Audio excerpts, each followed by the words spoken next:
Bismillahirrahmanirrahim. Elhamdülillah ve salatu ve selamu ala Resulillah ve ba'd. İmam Nəvvi Rahiməhullahın 40 hədis kitabına devam edirik. Növbəti hədis 18-ci hədisdir. Buyurur ki, An Əbi Zərrin, Cundub ibn Cunadə və Əbi Abdurrahman, Muaz bin Cəbəl radiyallahu anhuma an Rasulillahi sallallahu aleyhi və səlləm qal. اتق الله حيثما كنت وأتبع السيئة الحسنة تمحها وخالق الناس بخلق حسن رواه الترمذي وقال حديث حسن وفي بعض النسخ حسن صحيح. Buyurur ki, Əbu Zər radiyallahu anhudan və həmçinin Əbi Abdurrahman Muaz bin Cəbəl radiyallahu anh deyirlər ki, Allah Resulü sallallahu buyurur ki, hədisdə Əbu Zər və həmçinin Əbi Abdurrahman Muaz bin Cəbəl radiyallahu anhuma deyirlər ki, Allah Resulü sallallahu aleyhi və səlləm belə dedi: harda olursan o Allahdan qorx və hər bir günahın, seyyiətin ardınca həsənət et və xaliqin nəsə bi xuluqin həsən və insanların deməli gözəl olanı, əxlaqda gözəl olandır. Yəni, insanlarla gözəl əxlaqla davran. Və bu hədis, qardaşlar, diqqətli olaq ümumiyyətlə bu hədisdə. Bu hədis, böyük faydalar var bu hədisdə və əzəmətli faydalar var. Hədis, digər Peyğəmbər sallallahu aleyhi və səlləmin hədisləri kimi, bundan öncə hədisləri kimi cəvami'ül kəlim, yəni az deyilib, az söz, lakin çox mənaya və faydaya dəlalət edən hədislərdəndir. Hədisin rabisi, ilk öncə bu haqda danışaq ki, hədisin iki rabisi var. Onlardan birincisi Əbu Zər, Cundub bin Cunadə, bin Sufyan, bin Ubeyd, bin Vaqi'a. Və necə ki bilirsiniz, Əbu Zər radiyallahu anhu İslam'a ilk daxil olan sahabelərdəndir. Və hətta rəvayətlərdə gəlir ki, 5-ci və yaxud da 4-cü olub İslam'ı qəbul edən. Və bu sahabə, Allah ondan razı olsun, özünün zuhdu ilə və elmi ilə, elm sahibi olması ilə fəzilətli sahabələrdən idi və heç kimin qınamasından çəkinməyən sahabələrdən olub. Və Allah Resulü sallallahu aleyhi və səlləm İmam Əhmədin və Tirmizinin Sahih li qeyrihi olan rəvayətində gəlir ki, Allah Resulü sallallahu aleyhi və səlləm onun haqqında deyir ki, göyün altında və yerin üstündə Əbu Zərdən daha doğru sözlü bir kimsə yoxdur. Və Əbu Zər radiyallahu anhu deməli Mədinədə 32 Hicri 32-ci ildə vəfat edib radiyallahu anh. İkinci ravi isə, qardaşlar, Muaz bin Cəbəl radiyallahu anhudur və onu da tanıyırsınız ki, yəni fəzilətli sahabelərdəndir. Əbu Abdurrahman Muaz bin Cəbəl ibn Amr ibn Avs Əl-Xəzraci Əl-Ənsari radiyallahu anh.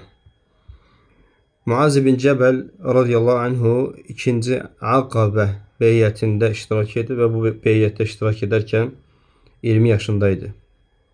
Muaz bin Cəbəl radiyallahu anhu Bədir və Uhud döyüşlərində və həmçinin Allah Resulü sallallahu aleyhi və səlləm ilə bütün döyüşlərdə iştirak edib və sahabələrin böyüklərindən idi. Muaz bin Cəbəl radiyallahu anhu Hicri 18-ci ildə vəfat edib.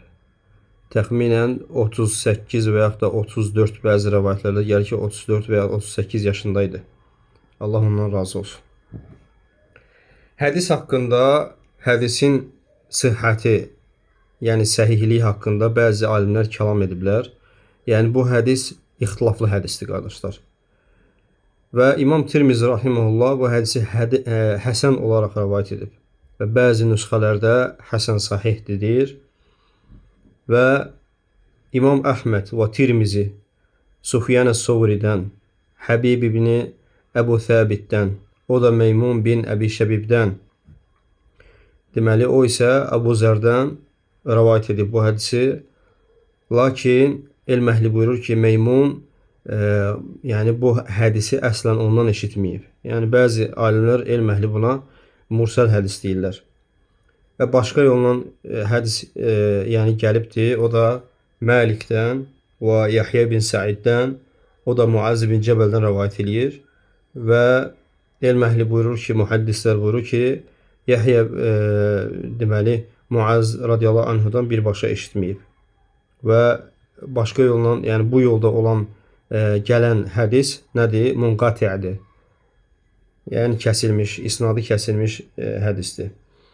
Və ümumiyyətlə bu hədis haqqında alimlər, elm əhli dediyim kimi ixtilaflar ediblər qardaşlar.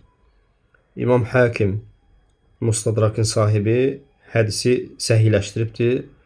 İmam Tirmizi və İbn Həcər və müasirlərdən Şeyx Əlbani rahimehullah hədisi həsənləşdiriblər.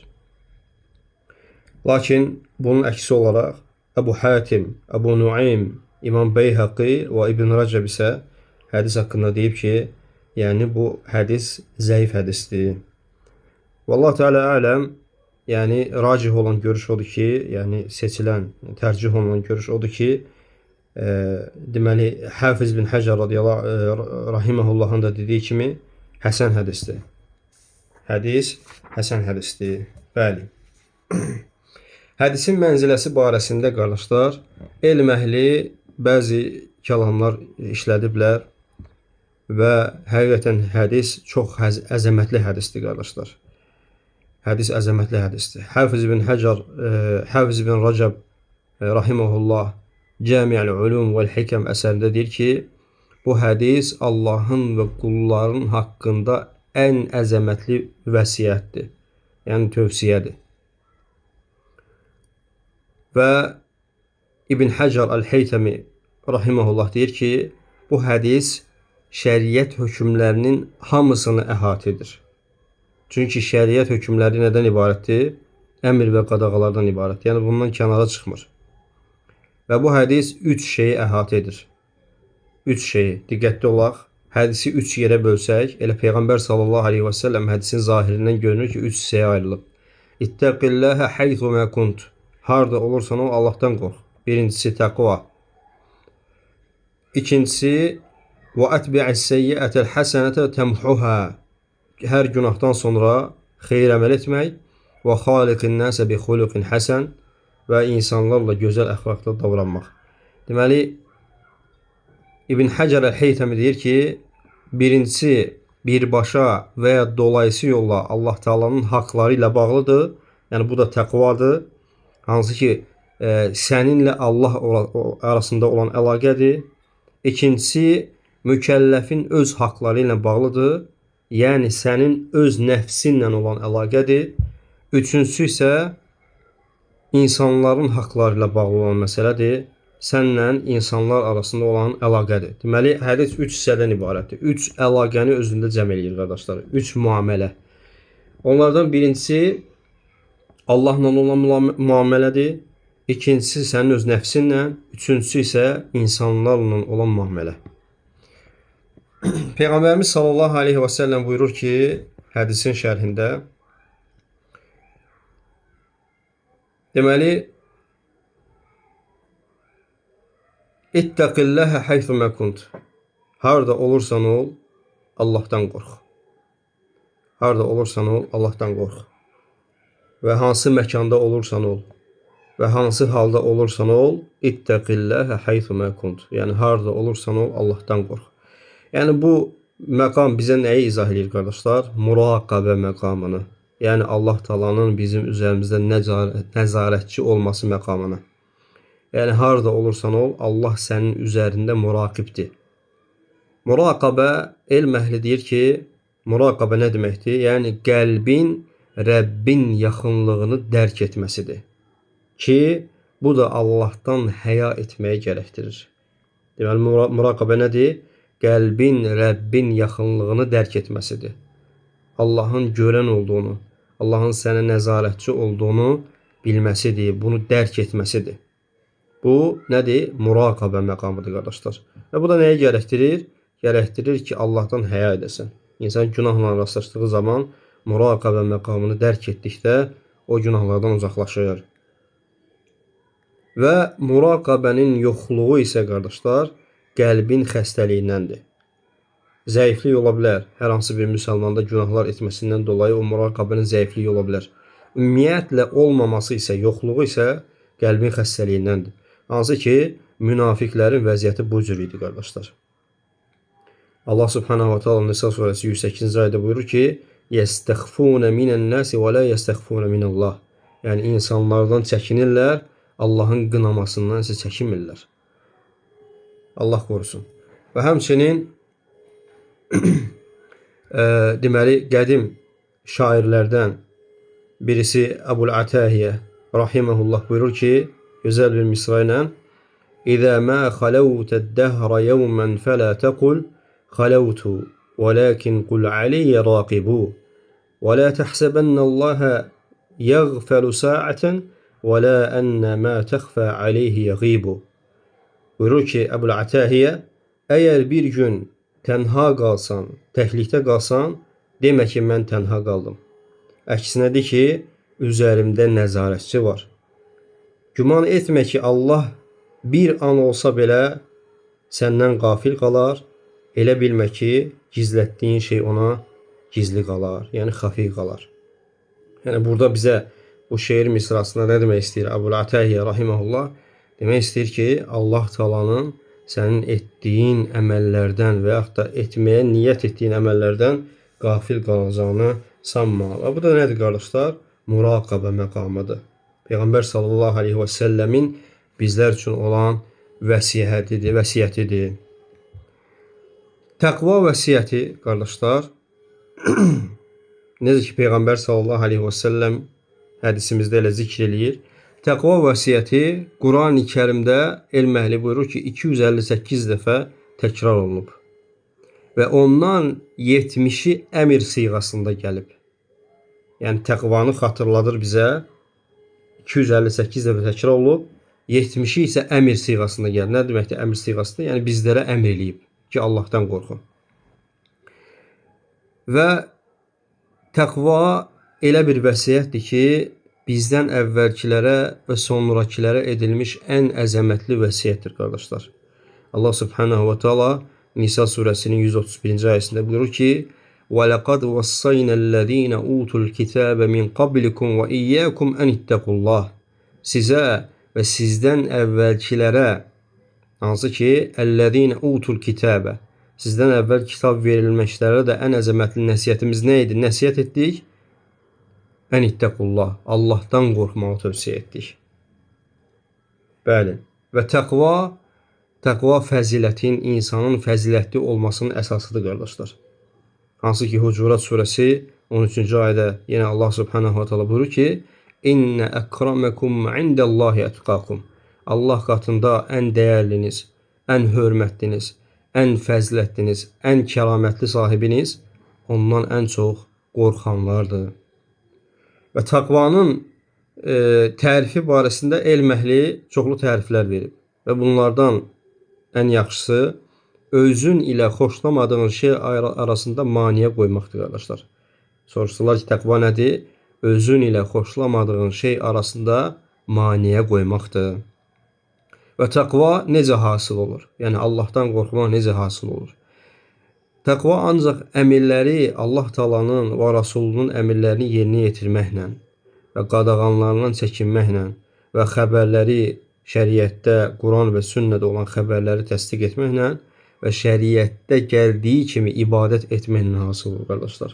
Bəziləri baxırsan ki, yəni namaz qılmır, Allah Taala'yı bir dəfə olsun zikr eləmir, ibadət etmir və sonra deyəndə ki, deyir ki, qəlbim təmizdir. Sən hansı qəlbin təmizliyindən danışırsan ki, o şey ki, ancaq Allaha ibadətlə hasıl olur. Deməli, iddiada yalandır. Deməli, təqva nə vaxt hasıl olur? Allaha itaət etmək, Rasuluna itaət etmək, əmr və qadağaları yerinə yetirmək, xəbərləri təsdiq edib, şəriətdə gəldiyi kimi ibadət etməklə.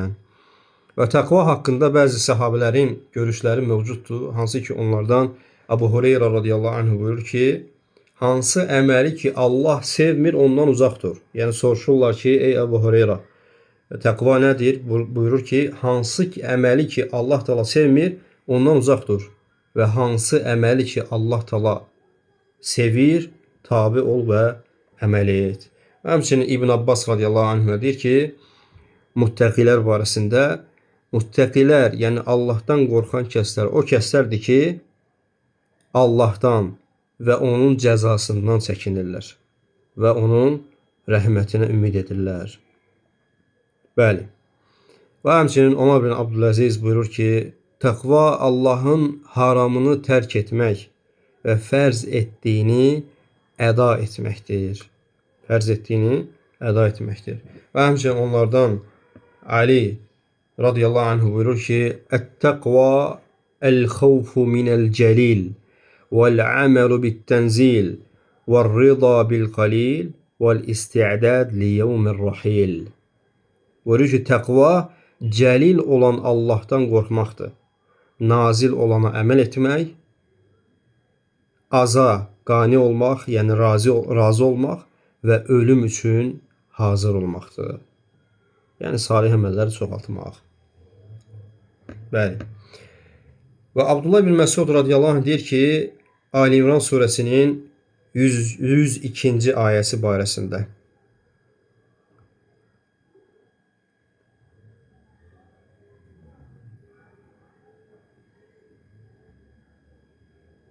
Hansı ki Allah Taala Ali İmran surəsində Ya eyyuhellezine amenuttaqullaha haqqa tuqatihi əmr etmişdi. Elə deyilmi? Yəni ey iman gətirənlər, Allahdan haqq təqvası ilə qorxun. Yəni haqqı ilə qorxun. Və İbn Məsud radiyallahu anh deyir ki, ən yuta'a, yəni bu ayənin təfsirində buyurur ki, ən yuta'a fələ yu'sa və yuzkara fələ yunsə və ən yuşkara və la yukfar. İbn Məsud buyurur ki, yəni Allah Taala'ya itaət olunar, asilik olunmaz. Zikr olunar, unudulmaz və ona şükr olunar, ona küfr olunmaz. Və bu hədisdə, hansı ki 18-ci hədisdə Peyğəmbərin sallallahu aleyhi və səlləmin harda olursan ol Allahdan qorx sözü, yəni o mənaya gəlir ki, qardaşlar, hər zamanda, hər məkanda və hər bir halda, gizlində, istər aşkarda, insanların yanında, Allahla xəlvətə qaldıqda, Allaha qarşı təqvalı ol. Allahdan qorx, onun haramlarından uzaq dur və məkruhlarına diqqət et, onun fərz etdiklərinə də əməl et. Və bu şübhəsiz ki, imanın özüdür, qardaşlar. Təqva imanın özüdür. Allahdan qorxmaq imanın özüdür. İnsanlar içərisində olanda hamı Allahdan qorxur. İnsanlar içərisində günahlar olunmur. İnsanlar içərisində qınaqdan çəkinilir. Hamı salihdir. Lakin əsl təqva nə vaxt hasıl olur, qardaşlar? Əsl təqva Allahla təhlikdə qaldıqda, baş-başa qaldıqda. Allah Taala bizlərin nəfslərini islah etsin. Allahumma amin. Bu Peyğəmbər sallallahu aleyhi və səlləmin birinci bizlərə vəsiyyəti idi. İttəqilləhə haythumə kunt. Harda olursan ol, Allahdan qorx. Harda olursan ol, Allahdan qorx. İkinci vəsiyyətində buyurur ki, Peyğəmbərimiz sallallahu aleyhi və səlləm, və ətbi'is seyyiətəl həsənətə təmhuhə. Və hər bir pis əməlin müqabilində və ondan sonra mütləq yaxşılıq et. Və elm əhli buyurur ki, qardaşlar, bu tərtib çox gözəl bir sıralamadır. Hansı ki Allah Taala dedi ki, Allah Resulü sallallahu aleyhi ve sellem dedi ki, təqvanı xatırlatdı bizə. Harda olursan o Allahdan qorx və sonra xatırladır ki, nədir? Hər bir seyyiətin, pisliyin ardından yaxşılıq et. Yaxşı, bu tərtib bizə nəyi göstərir, qardaşlar? Bu tərtib bizə onu göstərir ki, qul zəifdir, qardaşlar. Və təqvada xataya yol verməsi qaçılmazdır. Ya bəzi əmrləri yerinə yetirməməklə, yəni Allah Taala'nın əmrlərini yerinə yetirməməklə və yaxud da qadağan olunmuş işləri görməklə, yəni haramlara düşməklə. Qul zəifdir. Bu hədis bizə onu demək istəyir ki, Allahdan qorx. Əgər bacarmasan, xataya yol versən, mütləq o xatanın ardınca bir yaxşılıq elə. Buna görə də bu günahları siləcək. Günahları nə edəcək? Siləcək. Yəni hər bir pisliyin ardından olan yaxşı bir əməl günahları silib aparır. Elə buna görə də Peyğəmbərimiz sallallahu aleyhi və səlləm bizə salih əməllərə işarə edir ki, mütləq hər hansısa bir xataya yol verdin və ya günah etdinsə, onun ardından mütləq neynə? Salih əməlləri et.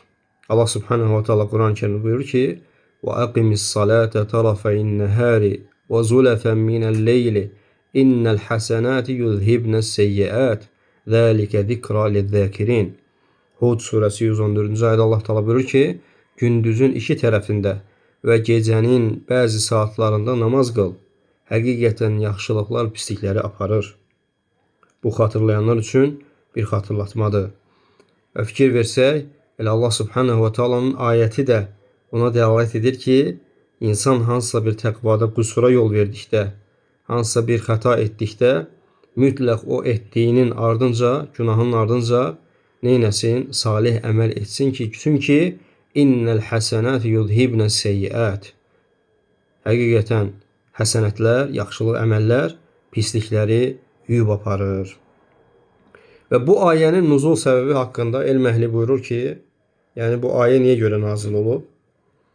Buxari Müslimin rəvayət etdiyi bir hədis var. Abdullah bin Məsuddan gəlir. Buyurur ki, Abdullah bin Məsud bir dəfə bir kişi Peyğəmbər sallallahu aleyhi və səlləmin yanına gəlir. Etdiyi günahdan dolayı. Və yəni bir qadınla etdiyi günahdan dolayı Allah Resulü sallallahu aleyhi və səlləm yanına gəlir və xəbər verir ona. Və Peyğəmbərimiz sallallahu aleyhi və səlləm susur. Hətta bu ayə nazil olana qədər. Hansı ki, ayəni də zikr etdik. Və sonra sahabə soruşur ki, ya Rasulullah, yaxşılıqlar pislikləri silir ayəsi nazil oldu. Bu ayə mənim üçün xasdır, yoxsa yox? Və Peyğəmbərimiz sallallahu aleyhi və səlləm buyurur ki, əksinə bu insanların ümumi üçündür. Yəni ayə ümumdur. Yəni bizlərə də aiddir ki, sənin etdiyin yaxşılıqlar mütləq pislikləri aradan qaldırır. Bəli. Və elm əhli, yaxşı, biz hədisdə zikr etdik ki, yaxşılıqlar pislikləri aradan qaldırır. Hə? Yaxşı, buradakı yaxşılıq deyəndə nə qəsd olunur? Və elm əhli buyurur ki, qardaşlar, pisliyi silən yaxşılıq haqqında alimlər iki rəy zikr ediblər. İki görüş zikr ediblər. Onlardan birincisi, yəni buradakı innəl həsənət, yəni həsənətlər nədir? Və Peyğəmbər sallallahu aleyhi ve sellem dediyi və ətbi'is seyyiətəl həsənətə. Buradakı həsənət deyəndə nə qəsd olunur? Cumhur alimlər deyirlər ki, buradakı qəsd tövbədir, qardaşlar. Qulun tövbə etməsi. Və dəlil də Nisa surəsi 17-ci ayə.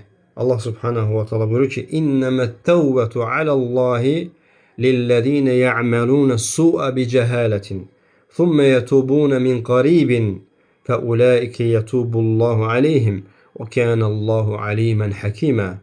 Allah Teala buyurur ki, Allah'ın qəbul edəcəyi tövbə ancaq, yəni o kəslərin tövbəsidir ki, onlar cahillik yüzündən pislik edər, sonra dərhal tövbə edərlər. Buradakı dərhal da izah edəcəm inşallah. Və Allah onların tövbəsini qəbul edər. Allah biləndir, hikmət sahibidir. Və fikir versək, qardaşlar, baxın burada Allah Teala bildirir ki, ثُمَّ يَتُوبُونَ مِنْ قَرِيبٍ dərhal tövbə eləyərlər. Yəni günahdan sonra tövbəni gecikdirmək olmaz, barakallahu fikum. Mütləq şəkildə bildinsə günah etdiyini tövbə edirsən Allaha. Və həmçinin Allah subhanahu wa ta'ala başqa bir ayədə buyurur ki, وَمَنْ يَعْمَلْ سُوءًا أَوْ يَظْلِمْ نَفْسَهُ ثُمَّ يَسْتَغْفِرِ اللّٰهِ يَجِدِ اللّٰهَ غَفُورًا رَحِيمًا. Allah Teala buyurur ki, kim bir pis iş görərsə və yaxud da öz nəfsinə zülm eləyərsə və sonra dərhal, buradakı thummə mənası, yəni dərhal Allaha tövbə eləyərsə, Allah Teala'nın bağışlayan və rəhim olduğunu görəcək. Və ikinci qism alimlər isə deyirlər ki, buradakı həsənətlərdən qəsd nədir? Yaxşılıq dedikdə tövbədən daha geniş mənanın qəsd olunduğunu deyirlər. Yəni salih əməllər, namaz, oruc, zəkat, həc, dəstəmaz və s. digər salih əməllər nəzərdə tutulur. Digər salih əməllər nəzərdə tutulur. Necə ki Allah Subhanahu va Taala elə Hud surəsi 114-cü ayədə nə buyurdu? Və aqimis salate tarafayn nahari və zulfan minəl-leyli. İnnel hasenati yuzhibnes seyyiat. Ayəyə fikir verin. Həsənətlər seyyiətləri aparır deyəndə ayənin əvvəlində gətirdi bizim üçün misal. Və aqimis salə. Namaz qıl. Deməli həsənətlər deyəndə nə qəsd olunur? Namaz qılmaq, oruç tutmaq və digər sədaqə vermək və s. Bütün bu əməllər o pislikləri aradan qaldırır. O pisliklərin aradan qaldırmasına səbəb olur qardaşlar. Bəli. Və həmin bu yaxşılıqları qardaşlar elm əhli iki qismə ayırır. Diqqətli olaq. Bu yaxşılıqları elm əhli iki qismə ayırır. Onlardan birincisi, yəni insanın qəsdini nəzərdə tuturlar. Məsələn, insan günahdan sonra məqsədli şəkildə yaxşılıq edir ki, günahı silsin deyə. Məsələn, mən eşitmişəm bu hədisi. Deyirəm ki, Peyğəmbərimiz sallallahu aleyhi və səlləm nə deyir? Və Allah subhanahu wa ta'ala öz kitabında. Pislikdən sonra hər hansısa bir günah etdim, mütləq ardınca yaxşılıq eləməliyim ki, o pislik silinsin. Hə? Mən bu ayə və hədisi eşitdikdən sonra hər hansı bir günahımdan sonra bunu qəsd edərək yaxşılıq eləməyimdir. Məsələn, insan bir günah edib ardınca götürüb Quran-ı Kərim oxuyur, salih əməllərdəndir. Və yaxud da sədaqə verir, salih əməldir. Və qəsdi o olur ki, mənim günahımı silsin deyə. Bu hədis və ayə əsasən. Və ikinci qism insan da nə edir? Yaxşılığı günahı silmək məqsədi olmadan etmək. Məsələn, heç o qəsd eləmir ki, bu günahımı silsin deyə qoyub yaxşılıq eləyim. Və ikinci qism insanlar da bu cürdür, ümumi yaxşılıq eləyir. Və elm əhli buyurur ki, iki halda da pislik silinir. İstər sənin o pisliyi silməyə qəsdin olsun və yaxud da o pisliyi, o günahı silməyə qəsdin olmasın. Mutlaq şəkildədir ki, edilən yaxşılıqlar pislikləri aradan qaldırır qardaşlar. Və bu da Allah Taala'nın bizim üzərimizə olan rəhmətindəndir. Yaxşı, burada sual ortaya çıxır ki, və həmçinin bunu da qeyd edim ki, bu ikinci qism ki var, ikinci vəsiyyət ki var. Yəni, günahların ardından yaxşılıq elə ki silsin. Bu insanın, necə ki biz başda zikr etdik, Allahla olan müamiləsi, təqvalı olması, öz nəfsi ilə olan müamiləsi, günahdan sonra yaxşılıq etməsi. Bu ikinci qismə daxildir. Yəni insanın öz nəfsi ilə olan müamiləsi. Kimsə sual versə ki, yaxşı, salih əməl böyük günahı silirmi? Biz bildik ki, günah etdikdə salih əməllər səbəb olur günahları silməyə. Və bu haqda olan ayə, hədislər çoxdur. Xüsusən hədislər çoxdur. Barakallahu fikum, elm əhli bu barədə bəzi ixtilaflar zikr ediblər. Bəzi alimlərə görə, məsələn Şeyxülislam İbn Teymiyyə və bəzi alimlərə görə edilən salih əməllər böyük günahlara da kəffarə ola bilir. Böyük günahlara kəffarə ola bilir. Məsələn, Peyğəmbər sallallahu aleyhi və səlləmin hədis zikr edirlər ki, bir sahabə yəni gəlir soruşur ki, ya Rasulullah, mən qadınla yaxınlıqdan başqa bütün olunan bu haramları etmişəm. Və Peyğəmbər sallallahu aleyhi və səlləm onlarla bərabər namaz qıldıqdan sonra və ona deyir ki, bizimlə bərabər namaz qıldınmı? Deyir ki, bəli. Və deyir ki, həqiqətən yaxşılıqlar pislikləri aradan qaldırır. Və bunu dəlalət edərək, istinbat edərək elm əhli buyurur ki, böyük günahlara kəffarə ola bilir. Lakin vallahu teala ələm, cümhur elm əhlinə görə böyük günahlara təsir edə bilmir salih əməllər. Böyük günahlara təsir edə bilmir və tövbə etmək vacibdir. Necə ki, həmçinin İmam İbn Abdülbər rahimehullah bu barədə icma nəql edir qardaşlar. Yəni böyük günahlar üçün tövbə etmək zəruridir.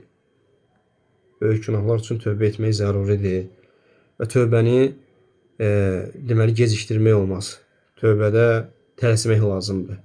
Və tövbədən təxirə salmaq, tövbəni təxirə salmaq insanın, yəni şeytanın insana başına gətirə biləcəyi ən böyük müsibətlərdəndir qardaşlar. Tövbə gecikdikcə insan günah üstünü günah edir. Və Şeyxülislam İbn Teymiyyə rahimehullahın bir sözü var, buyurur ki, tövbələrimizin də tövbəyə ehtiyacı var. Və fikir verin, yəni niyə görə? İnsan tövbələrini gecikdirdiyinə görə. Yəni insan yəni sənin o əməldən dolayı tövbəni gecikdirdiyinə görə tövbə etməlisən. Fikir verin. Ona görə insan xeyirdən məhrum olmağa, yəni nə edir? Səbəb olur tövbəni gecikdirmək. Və elm əhli buyurur ki, günahları silən əsas amillər, necə ki biz dedik ki, günahları silməkdən danışırıq. Günahları silən əsas amillər üçdür qardaşlar. Yəni nə günahları silir? Elm əhli buyurur ki, onlardan birincisi tövbə etməkdir qardaşlar. Yadınızda saxlayın. Günahların silinməsinin ən böyük amili tövbə etməkdir. Allah Taalaya istiğfar etməkdir. Necə ki Allah Subhanahu wa Taala Təhrim surəsinin 8-ci ayəsində buyurur ki: "Ya eyyuhellezine amanu" Ey iman gətirənlər, tubu ilallahi tövbətən nasuha. Allah Taalaya nasuh şəkildə, xalis şəkildə, o əmələ bir daha qayıtmamaq şəkildə Allah Taalaya tövbə eləyin. Asa rabbukum en yukaffira ankum seyyiatikum. Umulur ki Allah Taala günahlarınızı bağışlasın. Və yudkhilakum cennetin tecri min tahtiha'l enhar. Və altından çaylar axan cənnətlərə sizi daxil etsin. Deməli birincisi tövbə oldu.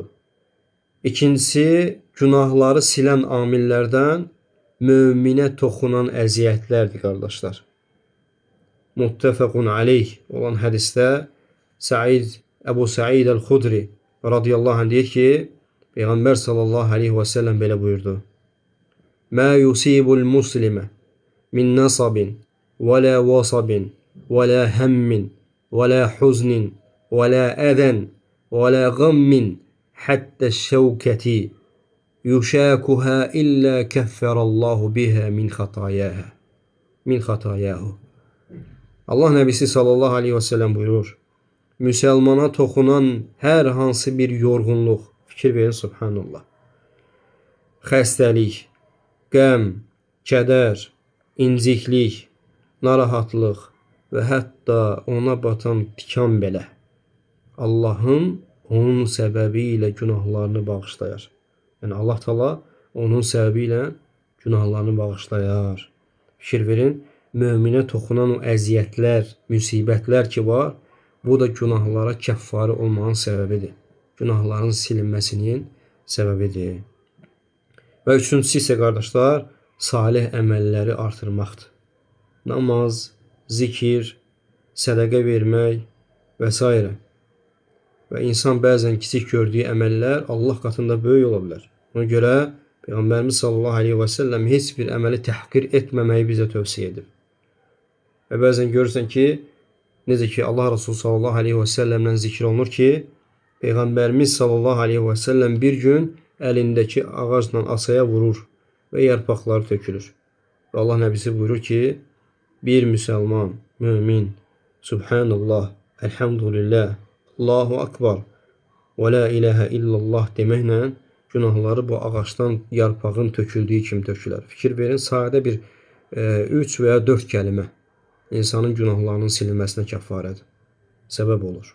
Sədəqə cəhənnəm odunu söndürür. Və namazlar, bir namaz digər namaz arasında, cümə digər cümə arasındakı olan o günahlara kəffarədir. Və bunların ən başlıcası tövhidi gerçəkləşdirməkdir qardaşlar. Tövhidi gerçəkləşdirməkdir.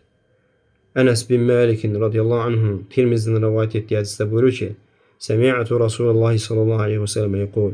Eşitdim ki, Allah Rasulü belə dedi.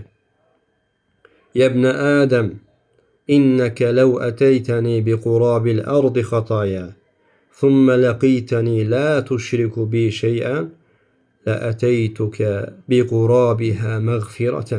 Subhanallah. Ey Adəm övladı, ey Adəm oğlu, sən innəkə ləv ətəytəni bi qurabil ard. Yəni yerlər və göylər dolusu xatalarla, məsiyyətlərlə, günahlarla, üsyanlarla gəlsən belə, thumma laqitəni la tuşriku bihi şeyən. Və sonra Allahla qarşılaşsan nə halda? Xatalarla, günahlarla qarşılaşmısan, lakin tövhidin yerindədir. Lakin Allah Taalaya heç bir şey şərik qoşmamısan. La'ataytuka biqurabiha maghfiratan. Mən də sənə yerlər və göylər dolusu məğfirətlə gələrəm. Fikir verin, insanın mücərrəd tövhidini gerçəkləşdirməsi, Allahdan qeyrisindən heç nə istəməməsi. Tövhidin elm əhli buyurur ki, iki qismi var. Vacib və müstəhəb. Dərəcələri də bu. Tövhidin vacib tərəfi nədir qardaşlar? Yəni insan Allahdan ibadət olan şeyləri, yalnız Allahın qadir olduğu şeyi Allahdan başqa heç kəsdən istəməmək. Və ennel mesacidə lillahi fələ təd'u ma'allahi əhədə. Şübhəsiz məscidlər Allahındır və Allahla yanaşı heç kəs çağırmayın. Allahla bərabər heç kəs çağırmayın. İbadət tərəfi. Ancaq Allaha ibadət edəcəksən. Namazın, qurbanın, ölümün ancaq Allah təala olmalıdır.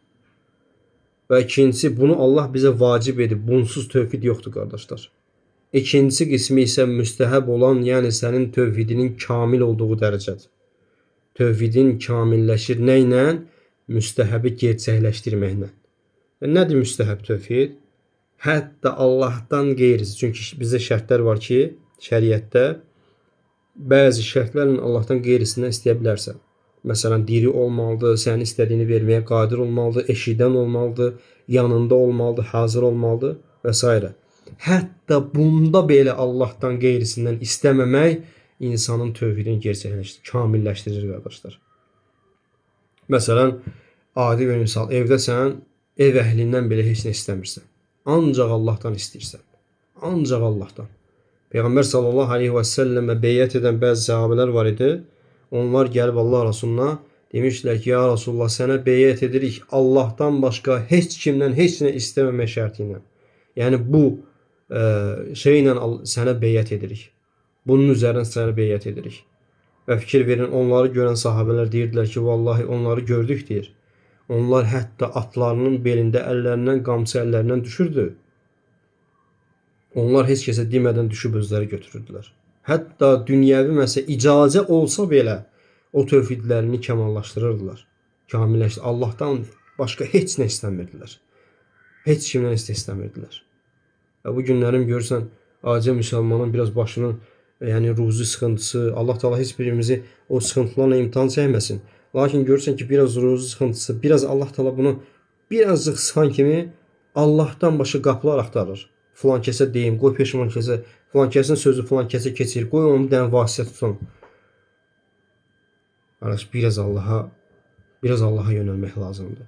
Biz özümüzə tövhid əhli deyirik, lakin gerçəkləşdirilməsi çətindir. Biraz başın ağrıyan kimi, biraz özünün sihhətində narahatlıq istəyən kimi sırazı qaçırsan həkimlərə, pul tökürsən. O dərman sənin. Bir dəfə Allaha dua eləmir ki, Allahım mənə şəfa ver. Bəs harada qaldı tövhid? Axı biz Allahdan başqa heç kimdən heç şey istəməyəcək. Düzdür, icazəlidir həkimə getmək, dərman qəl. Amma biz əsas olan o şəfanın mənbəyi, o şəfa verəni unutmuşuq axı.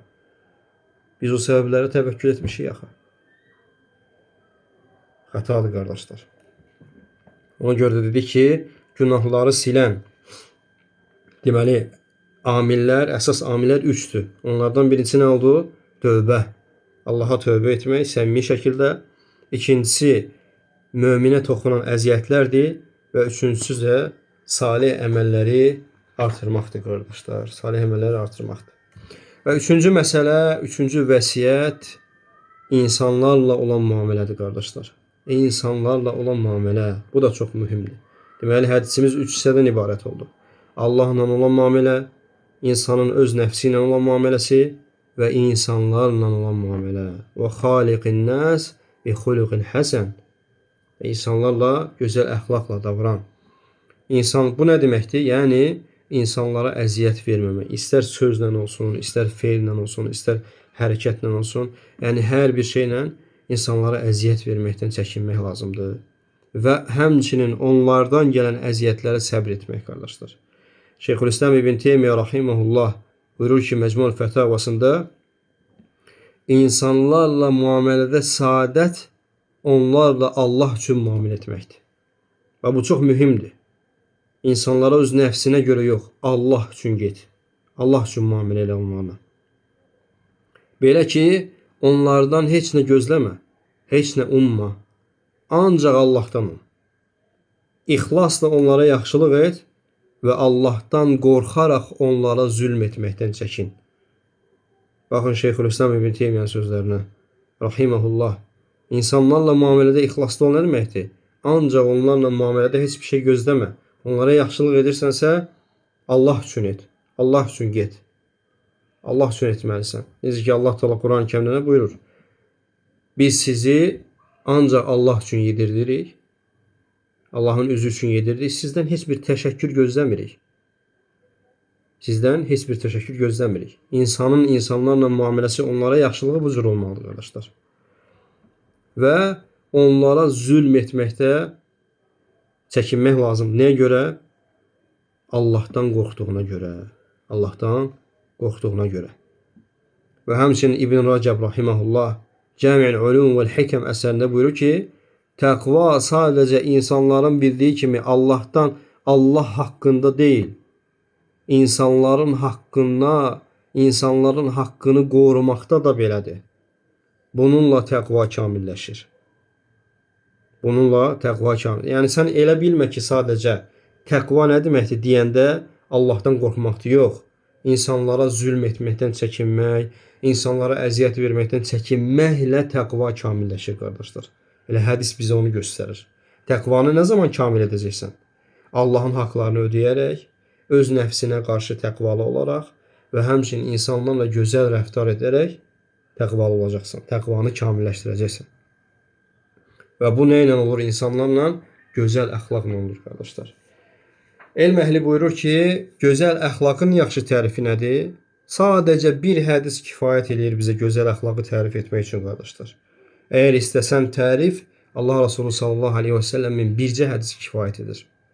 Hansı ki, Amr bin Asın rəvayət etdiyi hədisdə buyurur ki, Ənnə Nəbi sallallahu aleyhi və səlləmə qal, Mən əhəbbə ən yuzəhzih anin nar və yudxaləl cənnə fəl-tə'tihi məniyyətuhu və huvə mü'min və huvə mü'min billahi vəl yevmil əxir. Kim cəhənnəmdən uzaqlaşıb, cənnətə daxil olmaq istəyirsə, ölüm ona gəldikdə Allaha və axirət gününə iman etmiş şəkildə olsun. İman etmiş şəkildə olsun. Əgər oddan xilas olub cənnətə girmək istəyirsənsə. وَلْتَأْتِ إِلَى النَّاسِ və insanlara da bu cür gəlsin. اَلَّذِي يُحِبُّ أَنْ يُؤْتَ إِلَيْهِ Hansı ki o xoşlayır ki ona o cür gəlinsin. Nə demək istəyir? Müslimin rəvayət etdiyi hədisdir. Birinci növbədə cəhənnəmdən qurtarıb cənnətə girmək istəyirsənsə Allaha iman üzərində olacaqsan. Və həmçinin ona diqqət edəcəksən ki, sənə nə cür gəlinməsini istəyirsənsə sən də o cür get. Sənə əxlaqlı davranılmasını istəyirsənmi insanlar tərəfindən? Sən də insanlara əxlaqlı davran.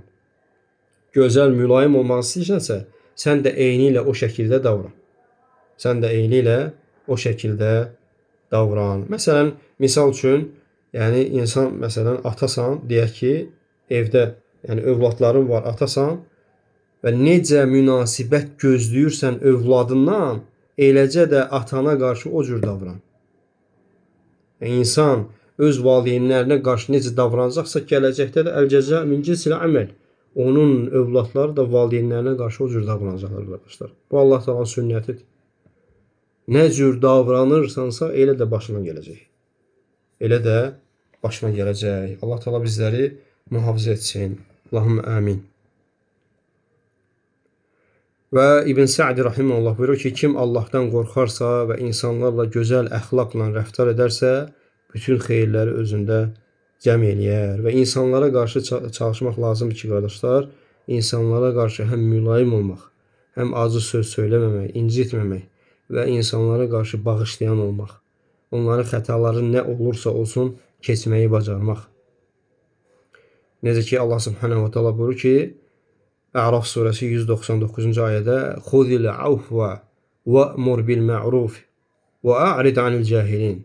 Sən bağışlanma yolunu tut və onlara yaxşılıqları əmr et və cahillərdən üz çevir. Allah Taala nə buyurur?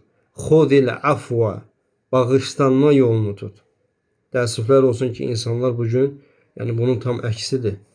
Bir-birindən az qalsın, qisas almaq üçün insanlar bir-birinin qanını tələb eləyirlər. Əllərində olsalar. Harda qaldı o bağışlanma, harda qaldı o qardaşının özü üçün istədiyini, qardaşı üçün istəmədikcə kamil iman gətirmiş olmaz deyən o nəsihətlər, harda qaldı qardaşlıq? Harda qaldı bu şeylər? Və fikir verin, Peyğəmbər sallallahu aleyhi və səlləmin bir dəhşətli hədisini xatırlayacağım və bununla da yekunlaşdıracağım inşallah.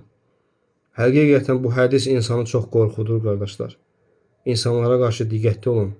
Peyğəmbərimiz sallallahu aleyhi və səlləm Abu Davudun rəvayət etdiyi hədisdə Abu Hüreyrədən buyurur ki, "Sətəkunu fitnetun samma'u bakma'u amya'u el-lisanu fiha kevaqa'is seyf." Subhanallah.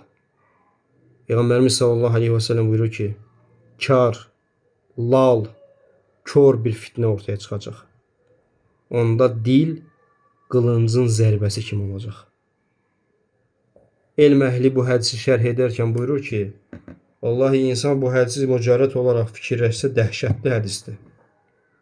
Allah Rasulü fitnədən xəbər verir. Deyir ki, yəni ondan sonra fitnələr ortaya çıxacaq. Nə cür fitnə? Allah Rasulü necə təsvir edir bu fitnəni? Samma'u, kar. Nə deməkdir? Kar fitnə nə deməkdir qardaşlar? Yəni o gün elə fitnələr ortaya çıxacaq ki, insanlar haqqı eşitməkdən üz döndərəcəklər. Nəsihət qəbul etməyəcəklər. Baş verməyib, verib Allahın üstə. İnsanlar haqdan üz döndərirlər. Nəsihət etdikdə öz işinlə məşğul ol. Sən məndən təqvalısanmı? Pisinə gəlir nəsihət. Bəkməu, lal. Lal fitnə nə deməkdir? İnsanlar haqqı danışmayacaqlar. Ancaq fitnələr danışılacaq. Şərlər, böhtanlar, nəmmamlıqlar baş alıb gedəcək.